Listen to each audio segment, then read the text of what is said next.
Sois loué, que Dieu soit loué, qu'il soit loué, que Dieu soit loué, qu'il soit loué, que Dieu soit loué, qu'il soit loué. Et nous on danse à la gloire de Jésus.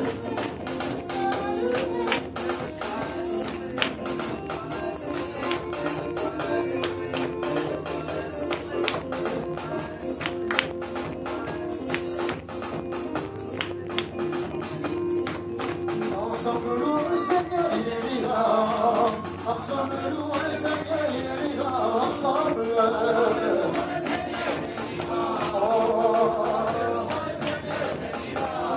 Ensemble louons le Seigneur, il est vivant. Ensemble louons le Seigneur, il est vivant. Ensemble.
La trompette sonnera.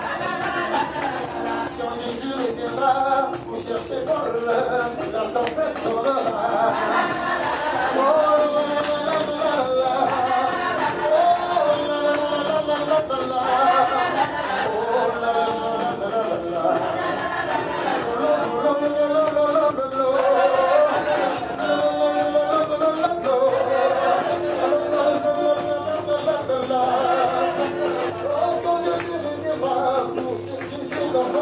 la trompette sonnera. Quand Jésus reviendra, vous cherchez ses élus, la trompette sonnera. Oh la la la la la, oh la la la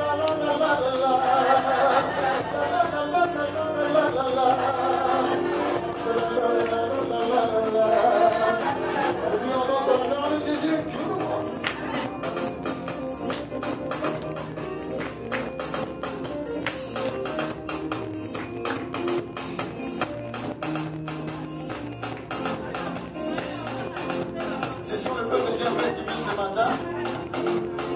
La piste de danse est vide.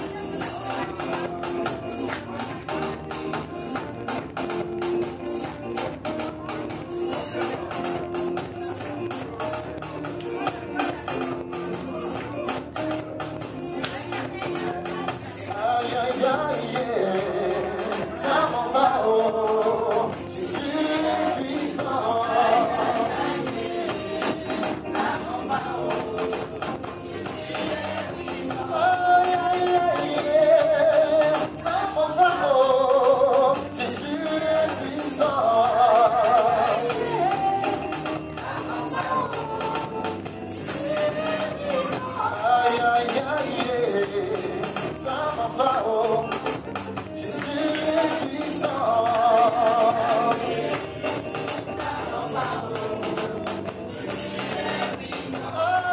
Yeah.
Je le bénirai.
personne ne peut l'évident.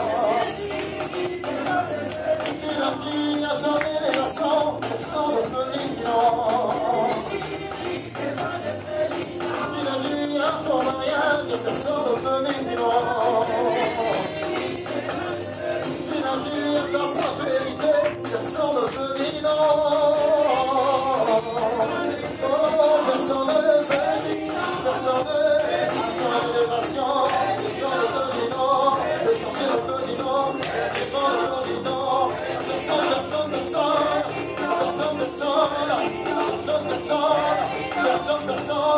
ne peut t'empêcher de voir la part de Dieu, personne ne peut t'empêcher de rentrer dans la bénédiction,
fidélité, la grâce infinie de Dieu. Chaque personne se présente. Souviens-toi de la bonté de son cœur.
Guarda,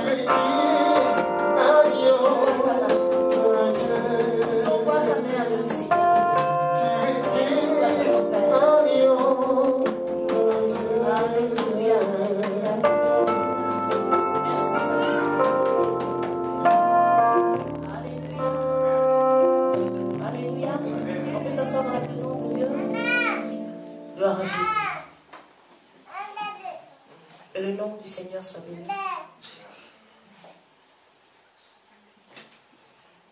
Quelqu'un se souvient du verset que nous avons vu la dernière fois, il y a 2 semaines. 1 Jean 4, 4. Sais-je? En fait, ce verset parle des enfants de Dieu. En fait, il dit vous les petits enfants, vous êtes de Dieu. Vous êtes de Dieu. Vous avez vaincu. Amen. Et celui qui est en vous est plus grand que celui qui est dans le monde. Amen. On peut acclamer le Seigneur, vous savez. Gloire à Jésus. C'est parce que la seule fois qu'on connaît le verset. Alléluia. Le verset parle de quoi? De vous, petits enfants, vous êtes de Dieu. Et vous les avez vaincus parce que celui qui est en vous est plus grand que celui qui est dans le monde. Amen. La sœur Anna, je vois qu'elle est bien dans sa Bible. Anna, le verset parle de quoi? Elle a dit quoi?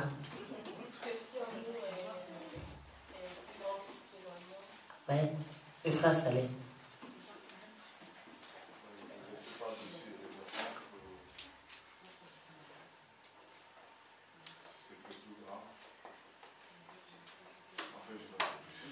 Amen. La sœur Roselyne.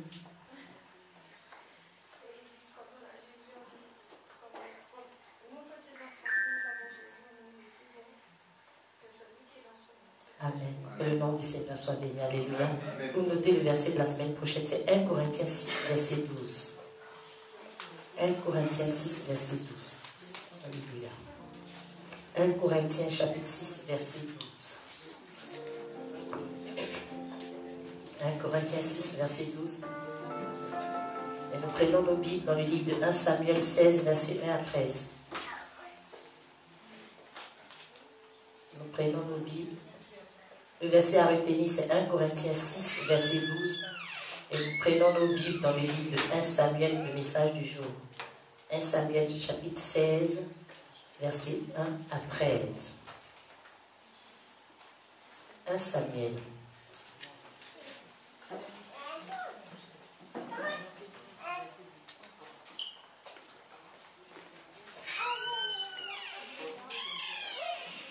Samuel, chapitre 16, verset 1 au verset 13. 1 Samuel 16, verset 1 au verset 13. Je lis la parole de Dieu dans le livre de 1 Samuel, chapitre 16, verset 1, verset 13. L'Éternel dit à Samuel, « Quand cesseras-tu de pleurer sur Saül? Je l'ai rejeté afin qu'il ne règne plus sur Israël. Remplis ta corde d'huile et va, je t'enverrai chez Isaïe, Béthlémite, car j'ai vu parmi ses fils celui que je désire pour roi. » Samuel dit, « Comment irai-je? Saül l'apprendra et il me tuera. » Et l'Éternel dit, « Tu emmèneras avec toi une génisse et tu diras, je viens pour offrir un sacrifice à l'Éternel. Tu inviteras Isaïe au sacrifice, et je te ferai connaître ce que je dois faire, et tu oindras pour moi celui que je te dirai. » Amen. Samuel fit ce que l'Éternel avait dit, et il alla à Bethléem. Les anciens de la ville accoururent effrayés au-devant de lui et dirent, « Ton arrivée annonce-t-elle quelque chose d'heureux? » Amen. Il répondit, « Oui, je viens pour offrir un sacrifice à l'Éternel. Sanctifiez-vous et venez avec moi au sacrifice. » Il fit aussi sanctifier Isaïe et ses fils, et il les invita au sacrifice.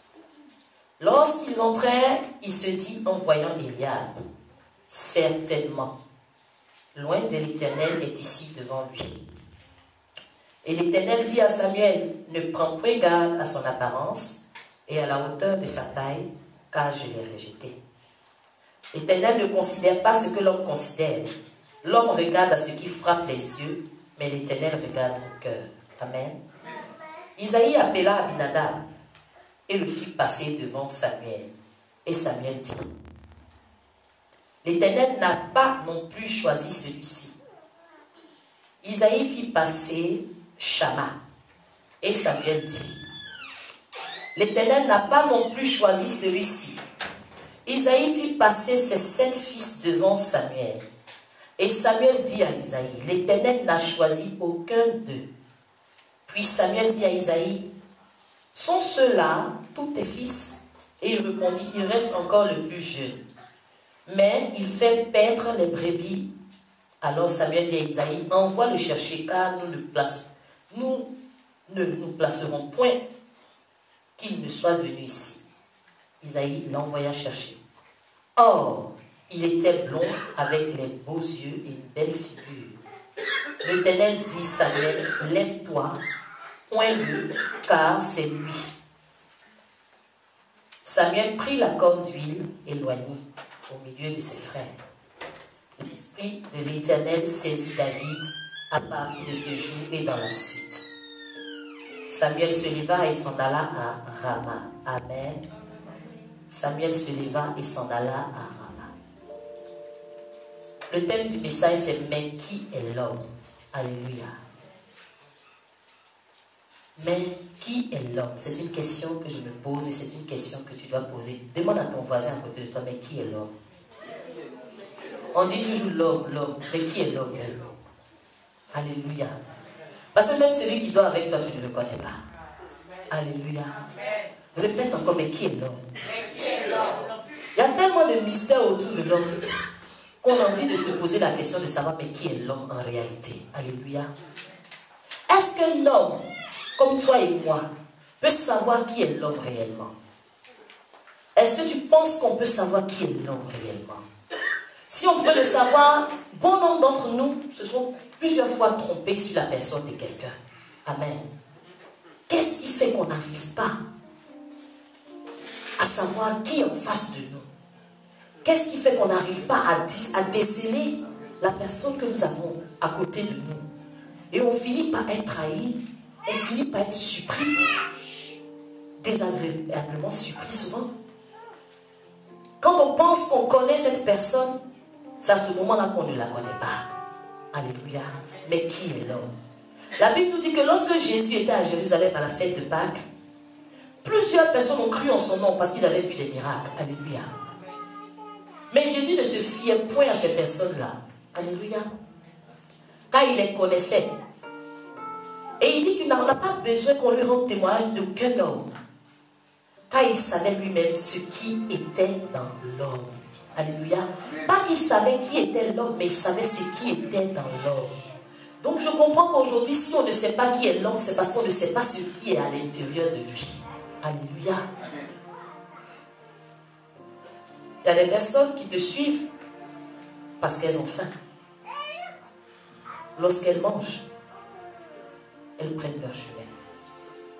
La foule suivait Jésus.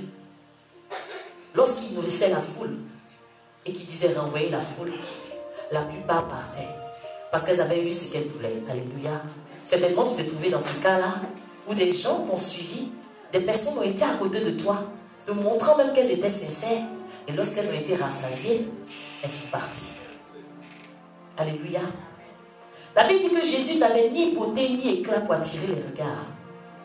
Et je pense que s'il avait une beauté ou un éclat, les gens n'allaient pas le tuer. Alléluia. David même va interroger le Seigneur pour dire, mais qu'est-ce que l'homme pour que tu te souviennes de lui? Et le fils de l'homme pour que tu prennes garde à lui. David, regardant sa situation, demandait toujours à Dieu, mais je suis qui même pour que tu m'aimes de la sorte?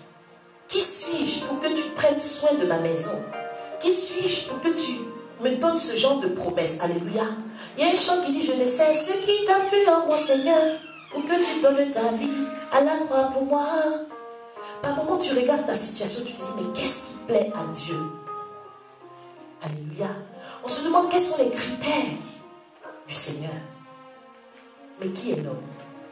On va commencer de façon très basique. L'homme est une créature de Dieu. L'homme est un être unique, exceptionnel. Alléluia. Donc tu es unique, tu es exceptionnel. Tu as été créé à l'image de Dieu. Alléluia. Donc tu n'es pas n'importe qui. Amen. L'homme est composé de 3 choses. L'esprit qui est l'organe du divin. L'âme, dans laquelle il y a les affections et l'instinct. Et le corps qui est serviteur de l'esprit et de l'âme. Alléluia. Donc ça veut dire que sans le corps, on ne peut pas parler de l'âme et de l'esprit. Alléluia. Parce que le corps véhicule ces deux-là. L'homme dit connaître l'homme à cause de quoi? Aujourd'hui, si je te dis, par exemple, je connais cet homme, c'est simplement parce que tu as vu son physique ou un semblant, ce qu'il a voulu te montrer. Alléluia. Mais, est-ce que c'est suffisant? Puisqu'on te dit que c'est du dédain de l'homme, c'est du cœur de l'homme que sortent les mauvaises pensées. À partir du moment où je ne peux pas sonder le cœur de quelqu'un, est-ce que je peux le connaître? Sauf s'il décide de me montrer une autre image de lui. Alléluia. Mais la Bible dit que celui qui pèse les cœurs, c'est l'Éternel. Alléluia. Donc vous voyez souvent, on trouve que quelqu'un n'est pas bien, quelqu'un a un cœur noir. Sur quoi tu te bases pour donner la couleur de son cœur? Dans la mesure où c'est que Dieu seul qui pèse, qui voit quel est le poids de ce qui est à l'intérieur de lui. Alléluia. Donc, enfants de Dieu, changeons notre langage. Amen. L'homme de lui-même ne pourra jamais donner une réelle valeur au poids qu'il donne à quelqu'un. Alléluia. La Bible nous dit que l'homme n'est rien. On a vu que l'homme, en même temps qu'une créature exceptionnelle, merveilleuse, à l'image de Dieu, quelque part on te dit que l'homme n'est rien. L'homme n'est rien, parce que David, même dans le psaume 144, il a dit l'homme est semblable à un souffle. Et ses jours sont comme l'ombre qui passe. Imagine qu'on te dit que toi, tu es comme l'ombre qui passe. L'ombre passe et une fois tu ne vois plus. Alléluia. Toute chair est comme l'herbe.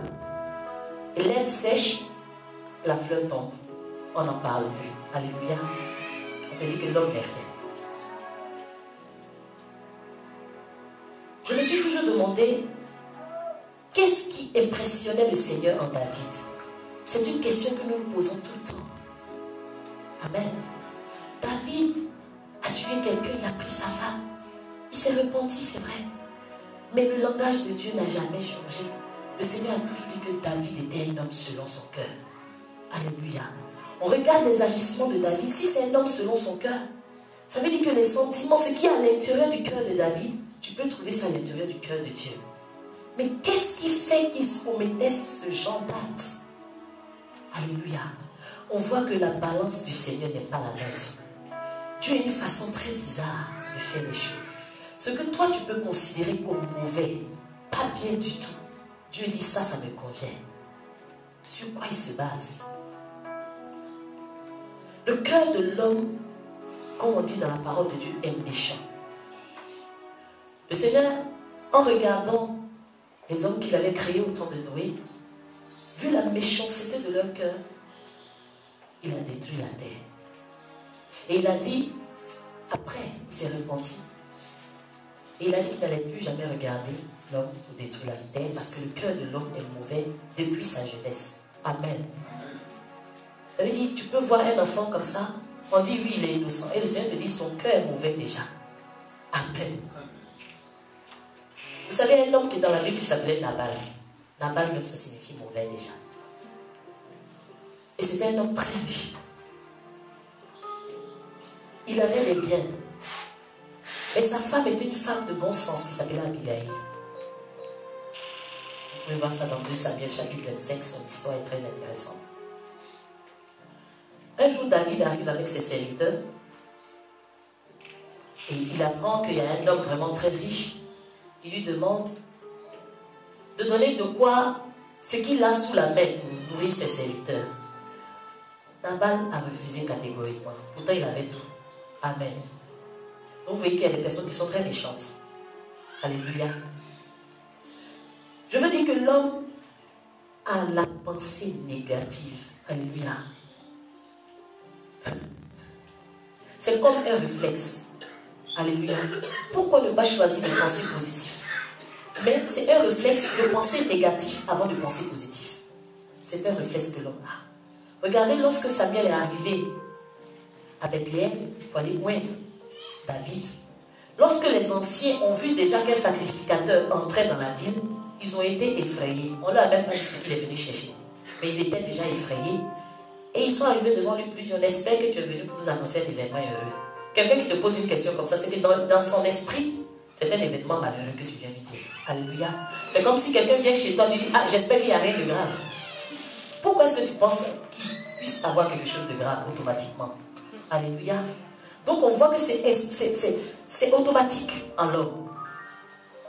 L'homme aussi est capable de transformer son semblable. Alléluia. L'homme peut rendre quelqu'un mauvais pendant qu'il était bon. Dis amen avec moi. Pourtant la Bible dit ne te lasse pas de faire du bien. Mais il y a des gens aujourd'hui qui ont arrêté de faire le bien à cause de l'homme. Alléluia. Quand tu fais ça, ça veut dire que tu ne sais pas qui est l'homme. Aujourd'hui, tu es certainement en train de regretter tout le bienfait. Alléluia. Tu te dis, mais pourquoi j'ai fait ça à partir d'aujourd'hui? Quelqu'un peut mourir même à côté de moi, je n'ai plus le petit doigt. On voit que l'homme est capable de te transformer. Pourtant, Dieu ne t'a pas créé comme ça. Alors, l'homme aussi est capable de t'empêcher d'aller à la croix. Amen. Nous voyons que la mission du Seigneur, c'était d'aller à la croix pour racheter l'humanité.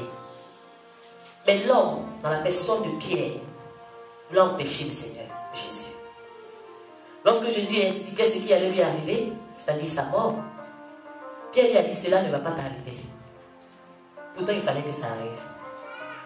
Jésus lui a dit, arrière de moi, Satan. Pourtant, plus haut, Pierre venait d'avoir une révélation pour dire que Jésus était le Christ. Jésus même venait de dire à Pierre, si ce n'est pas mon Père qui t'a révélé ça, toi-même tu ne peux pas. Mais en même temps, cette même bouche qui a révélé qu'il était le Christ, cette même bouche voulait l'empêcher d'aller à la croix. Alléluia. L'homme peut te faire avancer. L'homme peut te faire régresser aussi. Alléluia. Donc on voit tout de suite que l'homme a une double nature. Dès le départ, l'homme a une double nature. Donc celui qui va dire, celui ne peut jamais me faire ça. Détends-toi. Pourquoi aujourd'hui on est beaucoup trompé?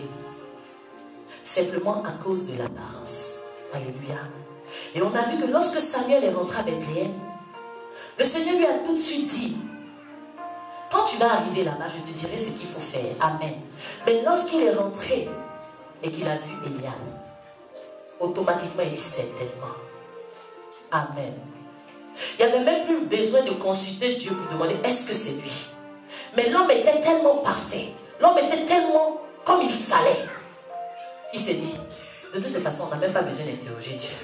Il correspond à ces critères-là. Alors, Eliab signifie quoi? Eliab signifie simplement Dieu est Père. Alléluia. Eliab qui signifie Dieu est Père, Eliab était le fils aîné d'Isaïe. Vous savez, souvent, on regarde l'apparence de certaines personnes.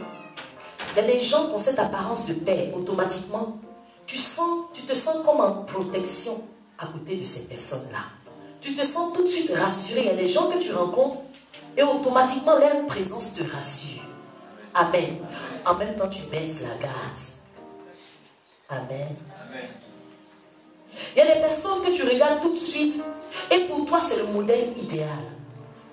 Tu te dis, je n'ai même pas besoin de prier ni gêner pour demander qui est cette personne. Tu peux tellement te sentir en sécurité même que tu oublies de demander la volonté de celui qui t'a envoyé. Ce n'est pas parce qu'un homme se présente à toi avec toutes les caractéristiques que tu recherches qu'il vient de Dieu. Alléluia. Aujourd'hui, vous savez, les chrétiens ont une image du chrétien modèle. Amen.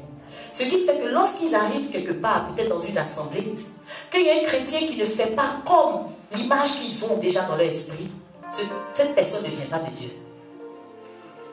Il y a des femmes aussi qui veulent se marier. Elles ont un modèle déjà.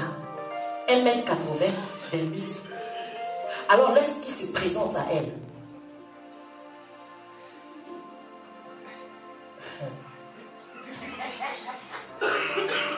lorsque cette personne personne-là se présente à elle automatiquement, elle se sent rassurée parce qu'il rentre dans ses critères.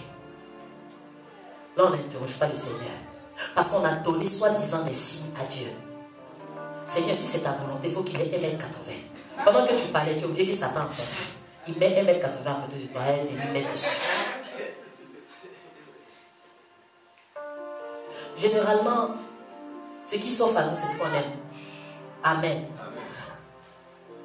N'aimons pas ce qui vient facilement. Alléluia. Vous savez, Eliab s'est présenté à Samuel. Mais David, on allait le chercher. Amen. Amen. Amen. Amen. Comprenez? N'aimons pas la facilité. Parce que souvent le chrétien pense que comme il a prié et que les choses sont arrivées facilement, c'est Dieu qui a fait.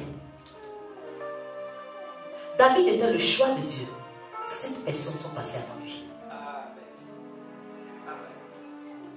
Alléluia. Est-ce que quelqu'un me comprend? Il était le choix de Dieu, mais il y a eu 7 personnes avant lui. On l'avait même oublié.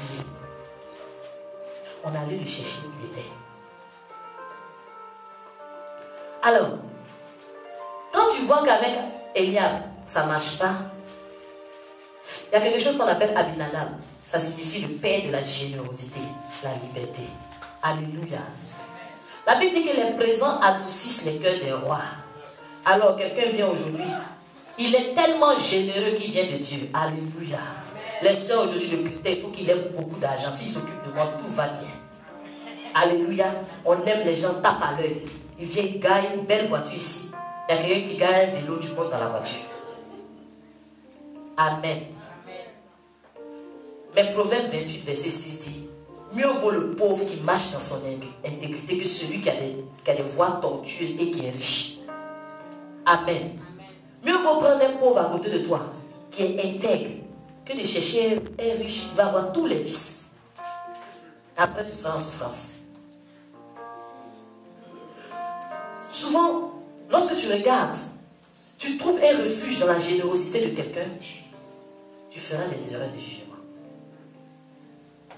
Vous savez, on peut influencer un homme en étant généreux, mais on ne peut pas influencer Dieu.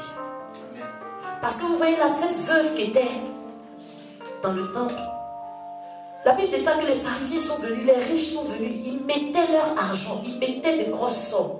Elle est venue mettre ces 2 pièces. Jésus Dieu l'a donné plus que tout le monde. Mais si c'était dans une assemblée chrétienne, celui qui venait mettre que le pasteur était arrêté à côté, qu'il a vu ça. Dans la semaine, la première personne qu'on va appeler à qui on veut rendre visite, ça va être lui. Parce que sa générosité tout de suite a frappé le cœur. Alléluia. L'homme a une façon de faire qui n'est pas bien. Le 3e fils d'Ésaïe, il s'appelle, dans ce passage, il s'appelle Shama. Mais lorsque vous regardez le livre de 1 Chronique chapitre 2, lorsqu'on fait la généalogie des fils d'Ésaïe, ce 3e fils est nommé Chiméa. Une seule personne a 2 prénoms qui signifient 2 choses différentes. Alléluia. Chiméa signifie quoi? Renommé. Et Shama signifie étonnement, désolation. Alléluia. Vous savez une chose? Tout ce qui a la renommée, si tu ne demandes pas la volonté de Dieu, ça va produire la désolation en toi.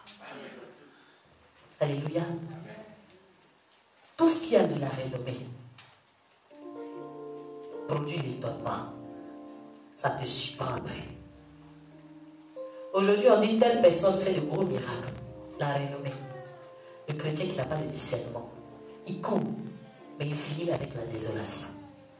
Mais celui qui a le discernement, lorsqu'on dit que quelqu'un a la renommée, il finit avec une très grande joie.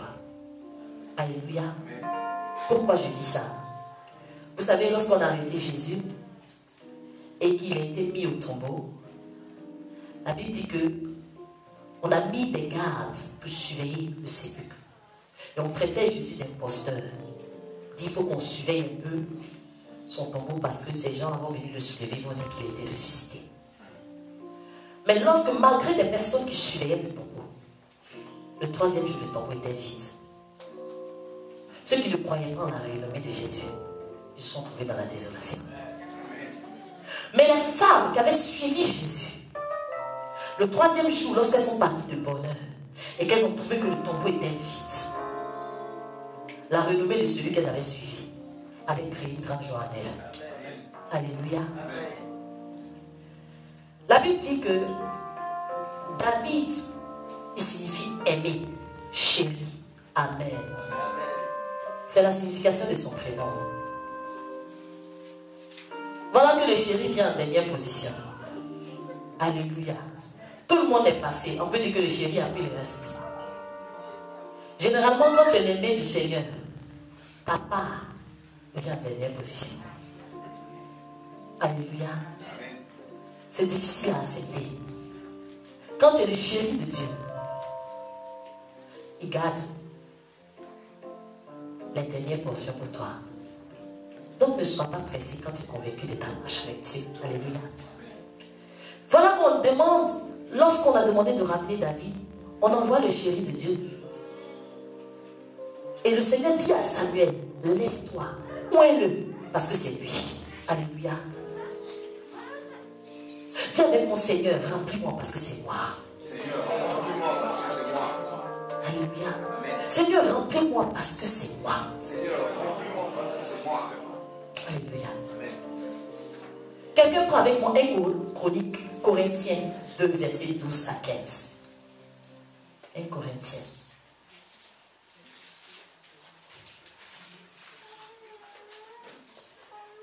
Corinthiens chapitre 2, versets 12 à 15. Je lis la parole. Versets 12 à 15. On parle.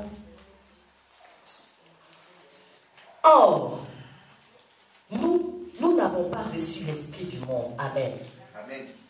Mais l'esprit qui vient de Dieu afin que nous connaissions les choses que Dieu nous a données par sa grâce. Et nous en parlons non avec des discours qu'enseigne la sagesse humaine, mais avec ceux qu'enseigne le Saint-Esprit, employant un langage spirituel pour les choses spirituelles. Alléluia. Mais l'homme naturel ne reçoit pas les choses de l'Esprit de Dieu. Amen. L'homme naturel ne reçoit pas les choses de l'Esprit de Dieu, car elles sont une folie pour lui et il ne peut pas les connaître parce que c'est spirituellement qu'on en juge.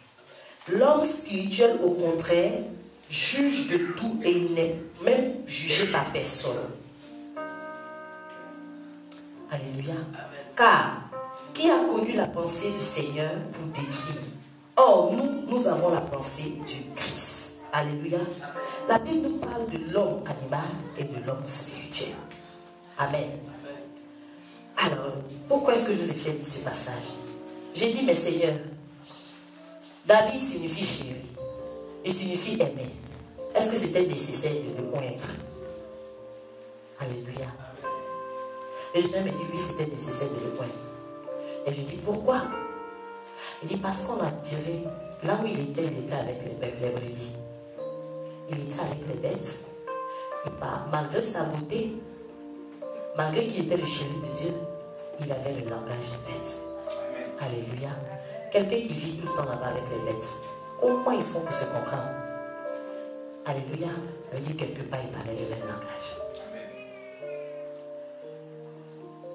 Donc c'était important que cette huile vienne pour mettre une séparation entre l'homme naturel, c'est-à-dire l'homme animal, et l'homme spirituel.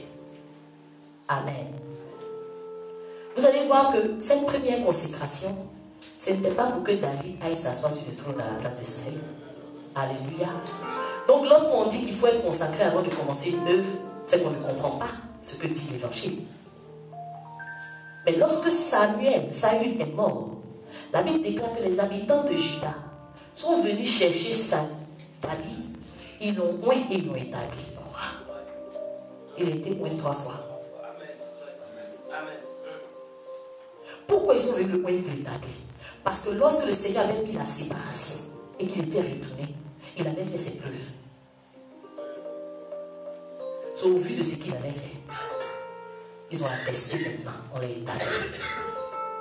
Donc celui qui ne fait pas ses preuves, on ne peut pas l'établir.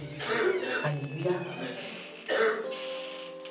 Alors, cette séparation aujourd'hui, si toi, tu es le chéri de Dieu, et qu'en toi encore il y a des animosités, parce que nous voyons comme dans l'église de Corinthe, il y a des animosités au milieu de nous. Un enfant de Dieu peut être très docile avec toi, mais quand il est énervé, tu as l'impression que tu as un animal en face de toi.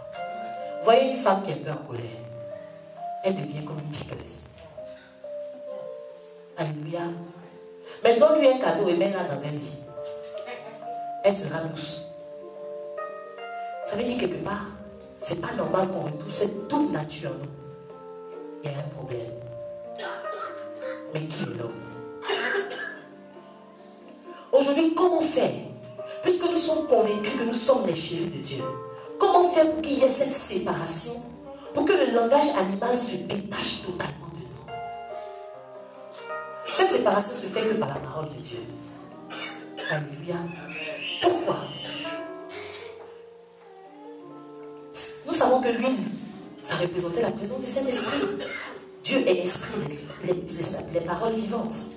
Alors, je comprends que pour pouvoir faire cette séparation, on va utiliser la parole de Dieu, on va comprendre comment ça se passe, comment ça peut se faire. La Bible dit que la parole de Dieu est vivante. Amen. Elle est efficace, elle est plus tranchante qu'une épée quelconque à deux tranchants.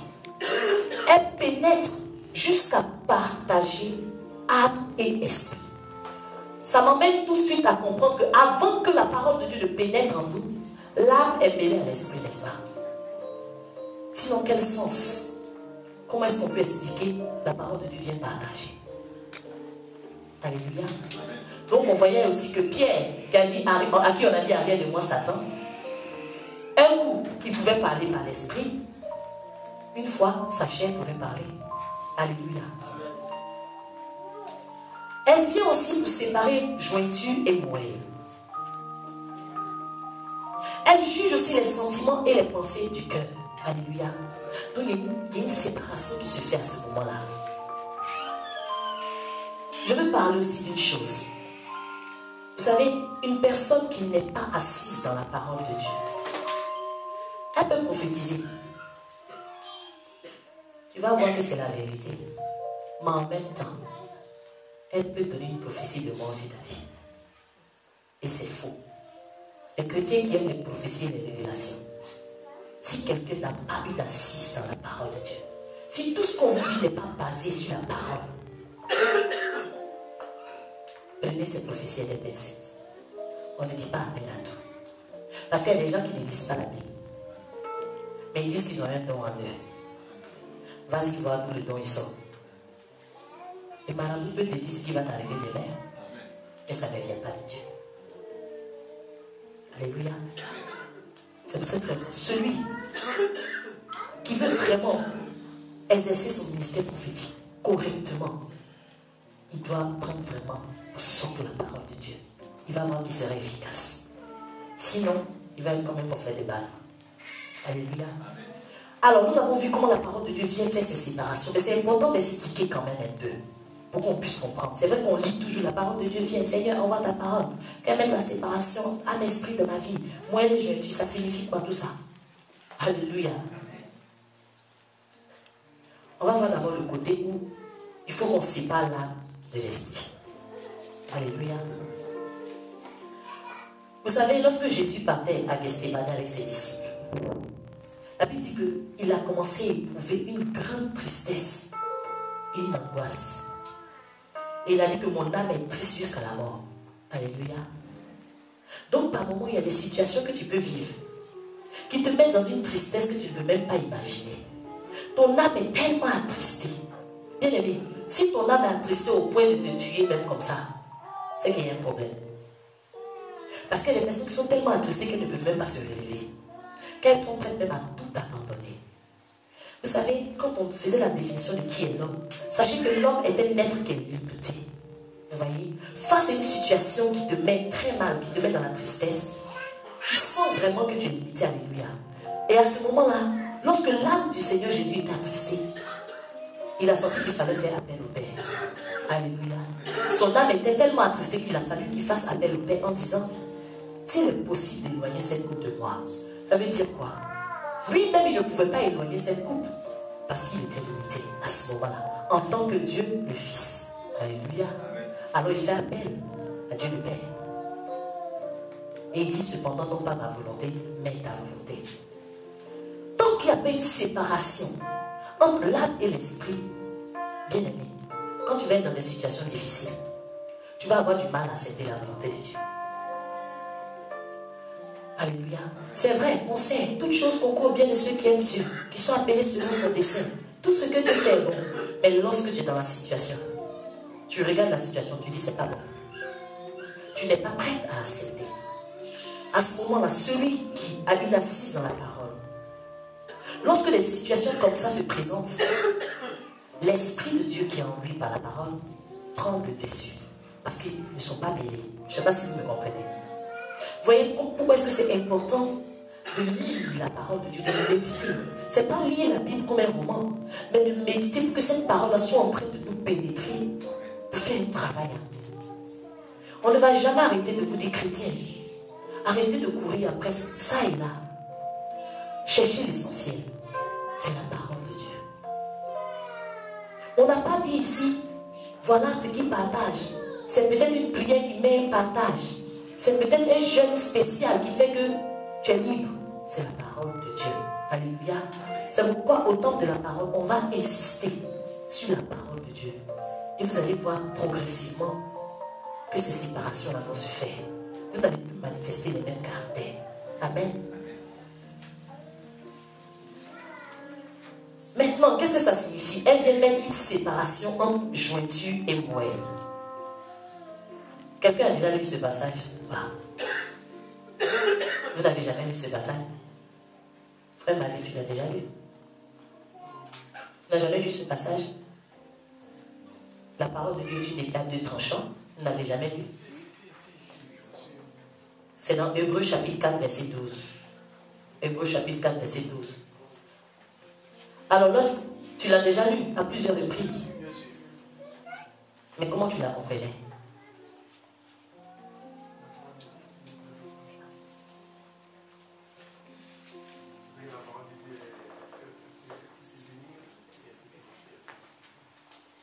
Mais la partie où on te dit qu'elle vient mettre une séparation.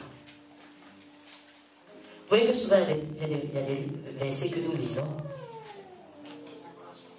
Vous voyez, il y a des versets que nous lisons et on se dit, mais tant qu'on ne prend pas conscience de ce que ça signifie, ça ne peut pas faire un travail en nous.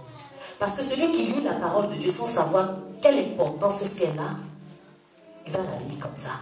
Mais si je suis en train de méditer, je sais que c'est comme une épée que je fais entrer en moi pour venir mettre une séparation pour que je ne sois plus la même personne.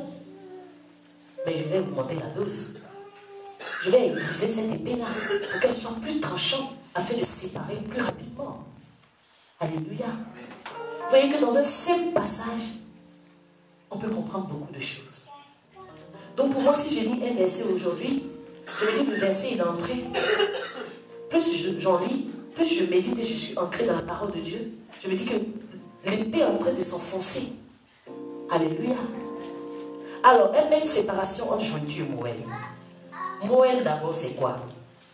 Le terme propre, c'est une substance molle et grasse qui est contenue dans la cavité des os. Alléluia, la moelle. Maintenant, au sens figuré, c'est ce qu'il y a de plus sur quelque chose, ce qu'il y a en trop. Amen. Jointure, c'est quoi? C'est au niveau des articulations. C'est une attache. Donc, quand je fais le lien, je suppose que l'articulation est là et la graisse autour. Alléluia. Alléluia. C'est comme si la parole de Dieu vient créer à l'intérieur de toi un régime. Viens enlever la graisse. Amen. C'est vraiment un remède. On se fatigue, on veut vraiment maigrir physiquement. Pourtant, c'est le régime interne qui est important. Alors, tant que la moelle est renfermée autour des articulations, qu'est-ce que je peux faire? Vous voyez que je ne peux même pas être endurant. Quelqu'un qui est gros, est-ce qu'il peut courir longtemps? Vous voyez pourquoi le chrétien n'est pas endurant?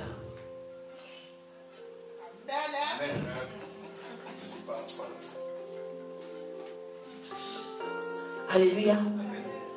Pourquoi on a du mal à ce que les os soient raffermis? Commence à enlever la graisse avant de faire le sport. Yeah. Alors, un chrétien, la Bible dit quoi? Les os qui sont raffermis, c'est la santé du corps. Alléluia. Les os qui sont bien frais, c'est important. Mais tant qu'il y a tellement de graisse autour, tu vas finir par traîner les pas, aller à pas loin. Alléluia. C'est pareil. Sortez un peu de ce cadre-là et plongez-vous dans le physique pour voir. C'est la même chose. Donc imagine qu'à l'intérieur de toi, tu as peut-être des muscles spirituels sur lesquels il y a la moelle. Tu comprends pourquoi est-ce que tu fais des efforts, mais c'est en vain. Tu t'essouffles rapidement. Tu es un chrétien, il suffit qu'il y ait une petite situation, ça t'essouffle automatiquement. Tu commences une marche aujourd'hui, tu commences à prier aujourd'hui, demain tu es découragé. Il y a trop de gras. Vous voyez même quelqu'un qui mange beaucoup de gras, il se sent, il a les remontées, il se sent mal. C'est pareil spirituellement. Vous savez, dans la Bible, on nous parle d'un roi, il s'appelait Églon. C'est dans Juge chapitre 3, verset 12. Vous allez prendre, lisez son histoire après à la maison. C'est dans le livre de Juge chapitre 3. Églon était le roi de Moab. Amen. Et il a tellement servi le peuple d'Israël. Le peuple a crié à l'Éternel. Alors l'Éternel a envoyé Éhud, qui était un juge libérateur. Éhud était un homme manchot. Alléluia.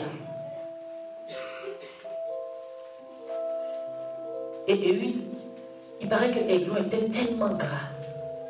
Éhud avait une épée. Il a enfoncé cette épée-là dans la chair d'Églon. L'épée est sortie par derrière. Alléluia.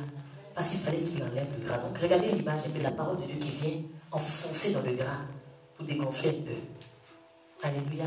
Généralement, si on trouve que la moelle, c'est ce qui est là en trop, qu'est-ce qui est en trop dans la vie d'un chrétien? Comment tu vois qu'un chrétien est sûr lorsqu'il est orgueilleux? Alléluia. Donc la graisse qui est là, ça représente l'orgueil dans la vie d'un enfant de Dieu. Si la parole de Dieu ne vient pas te dégraisser un peu, tu ne pourras pas voir la gloire de Dieu. Parce que le Seigneur résiste aux orgueilleux, mais il fait grâce aux humbles. Alléluia. Il y a un roi qui s'appelait Osias, que le Seigneur avait puissamment béni.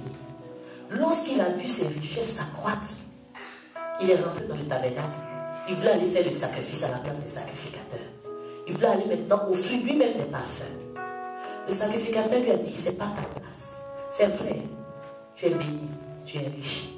Mais chacun a sa place. Alléluia. Vous savez, il y a des personnes, lorsqu'elles ont une petite influence, elles ne connaissent plus leur repère. Alléluia. Lorsque quelqu'un, par exemple, vient et que c'est lui peut-être qui soutient une assemblée, il veut prendre la décision à la place de Dieu. Alléluia. Et souvent, le peuple de Dieu, même les hommes de Dieu, font alliance avec des gens comme ça, c'est les Camerounites. Alléluia. Ça, c'est de l'orgueil. Mais quand tu n'as pas le choix, qu'est-ce que tu fais? Tu acceptes. Avant même de prêcher, il va te dire aujourd'hui tu ne prêches pas parce qu'il commet la tutelle, il dit tu ne parles jamais du péché. Ben, il ne parlera jamais du péché. Parce que les décisionnaires ont décidé. Alléluia. Mais ce sacrificateur, il voulait empêcher Osias de prendre l'encens pour pouvoir offrir le parfum. Et Osias était en train de se débattre lorsqu'ils se sont rendus compte que la lèpre est venue sur son front. Alléluia. Il a eu la lèpre et il fut retranché à cause de l'orgueil.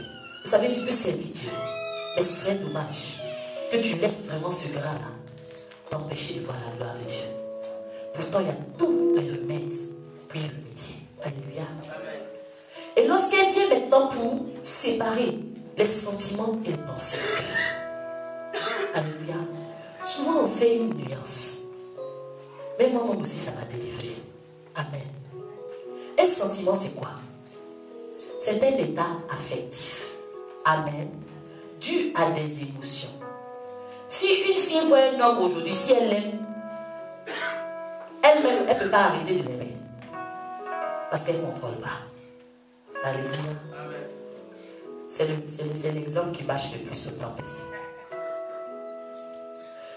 Le sentiment, c'est une intuition. Alléluia. Maintenant, une pensée, c'est quoi? Une pensée, c'est une idée. Donc, nous voyons qu'un sentiment naît de quelque chose. Je ne peux pas me lever comme ça, j'ai rien vu, et puis je dis j'ai un sentiment Si quelqu'un, par exemple, se dit, hey, mon cœur fait... Donc j'ai une mauvaise édition, j'ai l'impression qu'on va m'annoncer une mauvaise nouvelle. Ça lève quelque chose. Tu n'as pas un sentiment pour rien. Alléluia. Comme tu vois quelqu'un tout de suite, quelque chose qui se crée en toi, c'est parce que tu l'as vu. Amen. Mais une pensée, c'est une activité consciente. Amen. Le sentiment, ça te surprend. Tu fais tout pour arrêter d'aimer la personne, c'est plus fort que toi. Alléluia. Tu ne peux pas contrôler. Ce sont des émotions qu'on a du mal à contrôler. Mais ta pensée, c'est l'action de réfléchir. Ça veut dire qu'aujourd'hui, toi, tu peux te lever et puis décider de réfléchir que tu es riche. À ça, tu as la richesse. Comme tu peux te lever le matin et puis décider de réfléchir au fait que tu es quelqu'un de maudit. Ça, c'est ton choix. Amen. Donc, vous voyez que celui qui se lève aujourd'hui et puis dans la pensée négative, il ne peut pas me dire, je ne peux pas m'empêcher de penser mal. C'est faux. C'est une activité consciente. Alléluia. Amen. Il y a des sentiments. Dans la Bible, on a vu une maman, la maman de Jacques et Jean, qui est venue voir Jésus. Elle avait un sentiment d'égoïsme. Elle est venue voir Jésus. Elle dit, dans ton royaume, est-ce que mes deux fils, un peut s'asseoir à droite, l'autre peut s'asseoir à gauche? Jésus dit, mais est-ce que tu sais ce que tu demandes?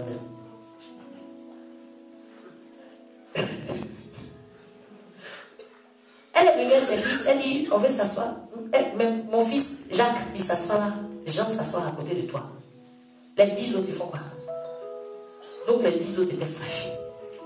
Jésus dit, laissez ça. Alléluia. Parce que c'est un sentiment qui est né en elle. C'est une femme, Salomé, elle a suivi Jésus. Elle était parmi les femmes qui suivaient Jésus. Donc ce n'est pas quelque chose, une chose à laquelle elle a réfléchi. Jésus même, il savait que ses deux disciples, Jésus qui sait le cœur, ce qui est dans le cœur des gens, il savait que ses deux disciples ne voulaient pas, ils ne méditaient pas tout le temps de ça, en se disant non, c'est que nous, c'est que nous. Non. Par contre, la pensée, comme je disais, tu peux décider toi-même ce à quoi tu veux penser. Amen. Alors la pensée, vous savez, je dis souvent aux frères, aux sœurs, ne faites pas durer trop les émotions en vous. Alléluia. Parce que vous allez finir par avoir des pensées noires. Alléluia. Quand quelqu'un est trop fâché, la Bible dit que le soleil ne se couche pas là-dessus. Parce que quand quelqu'un est trop fâché, il dort avec le lendemain, il devient sorcier. C'est la vérité. Un chrétien qui a des pensées négatives dans son cœur et le cœur d'un sorcier sont semblables. Le sorcier, ses pensées, c'est quoi? Comment il va faire pour tuer l'autre? Mais le chrétien, c'est quoi? Comment il va faire pour tomber, pour savoir que mon Dieu est puissant? Et c'est dangereux. C'est pas bien du tout. Dans la Bible, on nous parle des fils de Jacob. Alléluia. Les fils de Jacob qui avaient leur soeur qui s'appelait Dina. Et Sichem a vu Dina un jour. Dina était belle et il a déshonoré Dina. Il aimait tellement Dina qu'il a demandé la main de Dina. Alors lorsque Jacob a appris cette nouvelle, il a gardé le silence. Il n'a rien dit jusqu'à ce que ses fils reviennent. Lorsque ses fils sont revenus, le père de Sichem est venu demander la main de Dina. Jacob n'a pas parlé. Alléluia. Ce sont ses fils qui ont répondu pour dire, mais on ne peut pas faire alliance avec vous. Vous n'êtes même pas circoncis. Amen. Donc, on va faire quelque chose. En temps, ils avaient déjà eu la colère. Ils étaient tellement fâchés lorsqu'ils ont appris qu'il a déshonoré. Ils étaient déjà irrités. Donc, l'irritation était en eux. Ils étaient en colère. Donc, ils ont commencé à méditer le mal. Ils sont usés de ruse. Ils ont dit, bon, ok, tu veux marier notre soeur? Ce qu'on vous demande est très simple. Il faut vous faire circoncire. On doit vous circoncire. Au moins, on ne va pas s'allier un peu bien circoncis. Ils ont accepté. Pourtant, c'était rempli de ruses. Ce peuple-là s'est fait circoncire. Le troisième jour, pendant que la douleur était encore bien fraîche, Siméon et Lévi, les fils de Jacob, dans la nuit, ils ont tué Sichem, son père, et des hommes ont tué tous. Voyez un peu jusqu'à où, lorsque tu commences à méditer les mauvaises pensées, lorsque tu dors avec la colère, tu deviens sorcier parce que tu tues les gens. Lorsque la Bible dit que le soleil ne se couche pas sur ta colère, il y a un sens. Le chrétien pense qu'on dit ça pour l'embêter. Mais l'ennemi se base sur ça pour transformer tes émotions en pensées. Ça va demeurer à l'intérieur de toi. Alléluia. L'émotion peut être passagère. Mais ta pensée, tant que c'est là, c'est toi qui gères. Alléluia. Donc ne nous levons pas le matin. Et à l'intérieur de nous, il n'y a que du négatif. Alléluia. Ne nous levons pas le matin. Et puis à l'intérieur de nous, il n'y a que des pensées. Celui-là m'a fait ça. Mais bien aimé, tu te lèves le matin. Pourquoi est-ce que tu te sens obligé de trouver que ton frère veut ton mal? Amen. Tu te fais du mal toi-même. Si tu penses que tu dis à quelqu'un, par exemple, lorsqu'on nous dit que c'est de l'abondance du cœur que la bouche parle, lorsque quelqu'un est en train de me dire quelque chose de très négatif, je peux déjà évaluer ce qui est à l'intérieur de lui. Je peux tout de suite déduire qu'il a un cœur noir. Simplement en entendant parler de l'autre. Alléluia. Faisons attention. Souvent on entend des chrétiens parler. Tu te dis, mais je comprends pourquoi Dieu ne me bénit pas.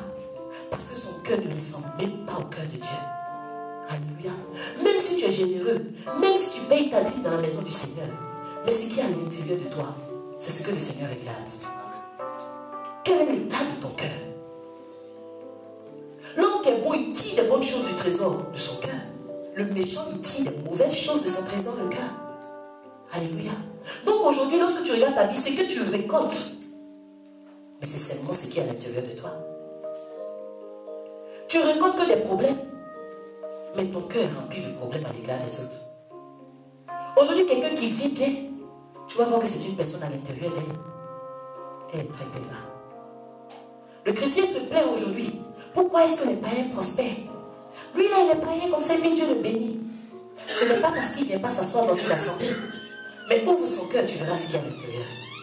Et c'est ce que Dieu regarde. Nous nous fions à l'apparence. Comme il vient tous les jours en cravate, il est le choix de Dieu.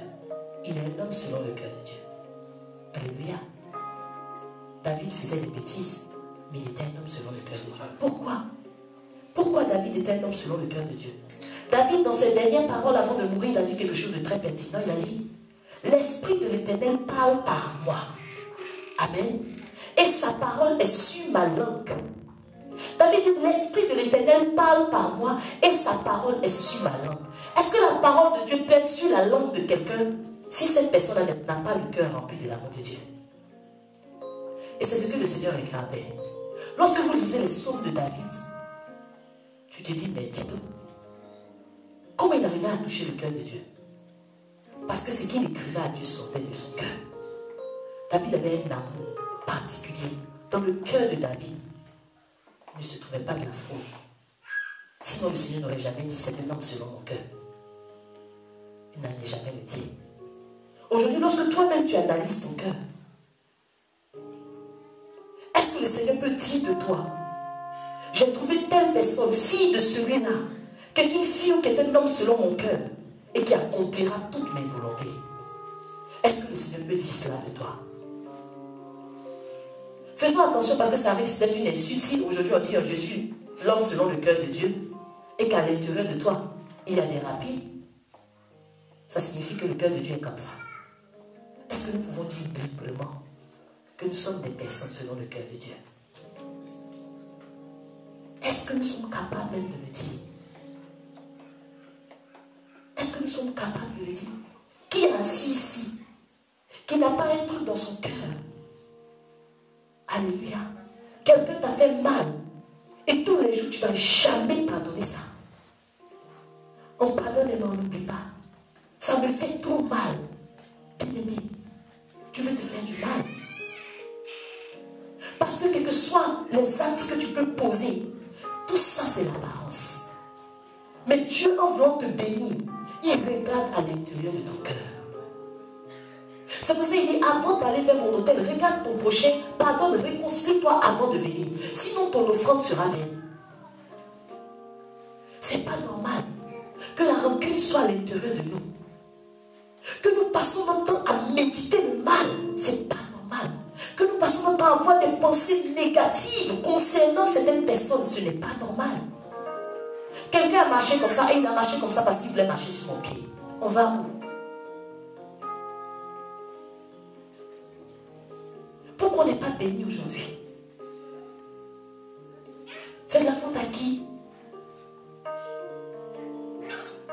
On a trouvé le bouquet qui sait. On accuse les ancêtres. On accuse les parents. On accuse ceux qui ont vu dans notre vie. Mais David disait, Seigneur, ils m'ont tendu des pièges. Mais qui a pu mettre la main sur David jusqu'à ce que le temps de Dieu arrive? Et David, il est mort, il est une vieillesse heureuse. Alléluia. Aujourd'hui, je vais te demander quel est l'état de ton cœur. Parce que moi-même, je ne peux pas connaître l'homme. Mais qui est l'homme? On ne peut pas connaître l'homme. Parce que les voix des hommes sont différentes de celles de Dieu. Les pensées de l'homme sont différentes des pensées de Dieu. Ce qui est à l'intérieur de l'homme est différent de ce qui est à l'intérieur de Dieu. Aujourd'hui, on met le cœur de Dieu devant toi. Et cette image devant toi, comme un livre qui est ouvert, où il y a toutes les caractéristiques du cœur de Dieu. Et mets ton cœur à côté. Si le Seigneur nous gardait recul, même qu'on venait se repentir,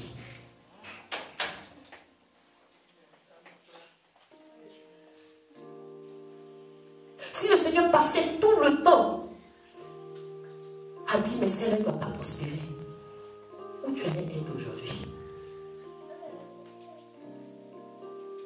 Le chrétien vient s'asseoir à l'église, mais dans son cœur, il faut que Dieu détruise le fœtus qui est dans le ventre de l'autre. Et tu vas être féconde dans les affaires. Quel est l'état de ton cœur? Parce que Dieu dit, je veux bénir. Je veux faire des grandes choses, je vais agir. On a chanté, il agira dans ma vie. Il va agir dans ta vie comment? Pourquoi tout est bloqué devant toi? Pourquoi? C'est quelle prière tu n'as pas fait? C'est quel psaume tu n'as pas lu? C'est quel jeûne tu n'as pas fait? Toi, tu es comment? Les autres prospèrent, toi, tu n'avances pas. Toi, tu es comment? Et ton désert, il n'y a jamais d'issue. Il faut regarder ce qu'il y a à l'intérieur de ton cœur. À l'intérieur de notre cœur, il y a des mensonges. On vient lever la main devant Dieu. Le Seigneur ne l'accueille même pas. La prière qui monte. Je veux dire à quelqu'un, s'il y a quelque chose dans ton cœur contre quelqu'un, et que tu passes toutes tes nuits à gémir sur ta couche, change ça. Je demande au Seigneur de t'aider à prendre la résolution. Parce qu'une histoire de pensée, c'est conscient. Donc aujourd'hui, au sortir d'ici, il faut que tu prennes la résolution de penser positif. De laisser seulement le positif à l'intérieur de toi. Tout ce que les gens t'ont fait, ça n'a pas de place dans ton cœur. Pour déborder du Saint-Esprit et voir les flux se matérialiser dans ta vie, ça commence à l'intérieur. Avant que l'eau verse dans un verre à l'extérieur, le verre il est rempli d'abord. Et Dieu commence à remplir ton cœur avant que tu vois. Donc regarde un peu à quel niveau est-ce que tu en es avec le Seigneur. Tu es en train de verser ces grâces à l'intérieur de toi. Qu'est-ce qui empêche que ces grâces-là puissent émerger? Qu'est-ce qu'il y a à l'intérieur de toi? Certainement tu es rentré ici avec un cœur chargé de rancune. Amen. Un cœur chargé de rancune et une bouche prête à lancer des missiles. Qui est l'homme? Qui est l'homme pour que tu en veuilles à l'homme à ce point? L'homme tombe aujourd'hui. Il meurt. Tu n'entends plus parler de lui. Et c'est une personne qui reste vraiment éphémère comme ça, qui va t'empêcher de voir la gloire de Dieu. Ça n'en vaut pas la peine. Ça n'en vaut pas la peine. Au sortir de ce lieu, si vraiment la parole de Dieu, pendant qu'elle était en train de passer, était en train de mettre une séparation à l'intérieur de toi, tu sais ce qu'il te reste à faire. Tu sais ce qu'il te reste à faire. on se répand, mais on bloque des personnes, on met les gens en captivité. Et tu veux être libre. Parce que ce n'est pas normal. Ce n'est pas normal que nous freinons la main de Dieu. Dieu veut se mouvoir comme il faut. Alléluia. Nous allons nous tenir debout, nous allons parler à Dieu. Peut-être que c'est plus fort que toi. Tu ne te rendais pas compte que, en ne pardonnant pas une seule nuit, tu pouvais te retrouver dans un étau. Peut-être que cette pensée est plus forte que toi. Mais l'Esprit de Dieu, qui est au-dessus de tout, qu'aujourd'hui te donne de réaliser même que toi-même tu n'es rien. Parce que tu as tapé ta poitrine pour dire, bah, fais ça à moi, à toi qui? Si tu ne pardonnes pas, ça veut dire que tu es au-dessus de Dieu. Si tu ne pardonnes pas, c'est que tu n'es pas concerné par le fait que tu retourneras poussière. Qu'est-ce qui fait que tu ne veux pas pardonner? Qu'est-ce qui fait que le matin, tu te mets dès le matin déjà, lorsque le nom de la personne passe dans ton esprit, il n'y a plus de temps pour penser à Dieu. Mais le Seigneur dit qu'il veut qu'on puisse l'adorer de tout notre cœur, de toute notre âme et de toutes nos pensées. Est-ce qu'aujourd'hui on adore le Seigneur de tout notre cœur? Voilà toute l'adoration ne montre même pas, cette adoration ne sort même pas de ces locaux-là. C'est pas normal. Les personnes qui partaient à la montagne pour adorer Dieu. Lorsque Moïse montait sur la montagne pour rencontrer le Seigneur, lorsqu'il descendait, son visage était rayonnant. Il était obligé de mettre un paille dessus pour ne pas que les gens qui étaient en face de lui voient que cette gloire-là était passagère. Mais aujourd'hui, on ne te parle pas d'une gloire passagère. On te parle d'une gloire permanente. Et qu'est-ce qui fait que la gloire de Dieu ne peut pas être en permanence sur toi? Qu'est-ce qui fait qu'aujourd'hui là ça va? Demain, hier tu étais bien. Pourquoi? On n'est pas au temps de la loi, nous sommes dans les temps de grâce. Dieu nous a déjà tout donné. On ne veut pas les chrétiens qui font du surplace. Qu'on soit réellement affranchis. Qu'on prenne des initiatives vraiment. Qu'à partir d'aujourd'hui, lorsque nous prenons la parole de Dieu, qu'elles sont en train de faire un travail à l'intérieur de nous. Disons-nous que lorsque nous prenons la parole de Dieu, c'est un remède que nous sommes en train de prendre. C'est une cure que nous sommes en train de faire. Et nous devons voir les résultats avant d'arrêter. Et nous n'allons jamais arrêter parce que les résultats seront grandissants. Aujourd'hui, donnons de l'importance à ce que nous faisons. Aujourd'hui, le chrétien ne veut plus méditer parce qu'il ne donne pas de l'importance à ce qu'il fait. Il n'a pas compris pourquoi méditer. Il n'a pas compris pourquoi comprendre les mystères cachés de la parole de Dieu. On lit la Bible, on n'a pas d'esprit critique. Aujourd'hui, toi, si tu connais ton problème, si c'est la fusion de l'âme et de l'esprit, un coup ton langage est spirituel, un coup ton langage est animal, que la parole de Dieu vienne avec cette séparation. Si tu sais que c'est le gras qui te fatigue, et toi-même tu sais que tu as du mal à être endurant, tu te lèves aujourd'hui, demain tu es couché. Que la parole de Dieu vienne agir. Si tu sais que tu es trop rempli d'émotions, qu'aujourd'hui le Seigneur vient te donner d'avoir des pensées stables, que toutes tes pensées soient pour le Seigneur, que tu puisses penser positif. Lorsque tu vois quelque chose, même quand il n'y a pas d'issue, tu dis moi je vois une issue. Que tu sois un chrétien objectif. Peut-être qu'à l'horizon tu ne vois rien, mais laisse-moi te dire que tout dépend de la position de ta tête. Alléluia. Parce que lorsque Abraham allait offrir le sacrifice, le premier jour, il avait certainement la tête baissée. Il pensait à tout ce qu'il avait abandonné. Le deuxième jour, peut-être il réfléchissait à l'instant présent. Mais mon fils unique, je vais le donner, je fais comment? Mais la Bible déclare que lorsque le troisième jour, il a levé les yeux, il a vu l'endroit où il battait. Alléluia. Amen. Le temps est venu pour toi de lever les yeux maintenant vers l'horizon. D'oublier tout ce qu'on t'a fait.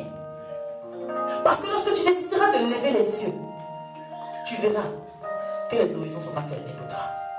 Tu verras que c'est ton jour. Tu verras que ce que le Seigneur a dit, qu'elle s'accomplit dans ta vie. est en train de venir en mouvement vers toi. Nous se levons avant, nous parlons à Dieu. Dieu seul sait quelle est la pensée de ton cœur.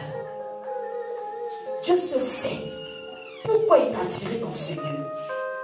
Et nous savons que la Bible dit que nul ne peut venir à lui s'il ne l'a attiré. Alors si le Seigneur t'a attiré dans sa présence, c'est parce qu'il sait que tu as un besoin.